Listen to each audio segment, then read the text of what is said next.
कई equity investors को ये बात पता ही नहीं है कि एसटीटी लाने का मेन एम क्या था। एसटीटी हमारे senior colleague mister P Chidambaram जब फाइनेंस मिनिस्टर थे तो उन्होंने इंट्रोड्यूस किया, and it was introduce to replace long term capital gain tax on equities. जब long term capital gain on equity zero था तब एसटीटी को लाया गया कि वे एक सिंपल अपफ्रंट लेवी होगी ट्रेड्स पर regardless of profit and loss. लेकिन अब सरकार ने long term capital gain tax भी लगा दिया, एसटीटी भी लगा दिया, और रिटेल इन्वेस्टर को और तमाम इन्वेस्टर्स को एक प्रकार से डिसइंसेंटिवाइज किया। आइडिया यही था कि ट्रांजैक्शन पर टैक्स ले लो, प्रॉफिट पर दोबारा मत लो।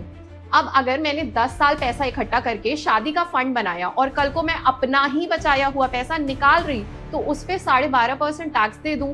ऑलरेडी मैरिज एक बड़ा एक्सपेंस है इंडियन सोसाइटी में, और आज का इन्फ्लेशन देखते हुए लोगों को पर्सनल लोन लेना पड़ रहा है शादी के लिए। है कि long term capital gain tax on equities should be made nil in this country. दुनिया में कई ऐसे देश हैं जहां zero long term capital gain है, जैसे स्विट्जरलैंड, यूएई, कतर, मलेशिया। इससे हाउस होल्ड सेविंग बढ़ेगी, वेल्थ क्रिएशन होगी, स्पेकुलेशन कम होगा और long term investment behaviour investors का बढ़ेगा। आपका क्या टेक है, कमेंट में बताइए।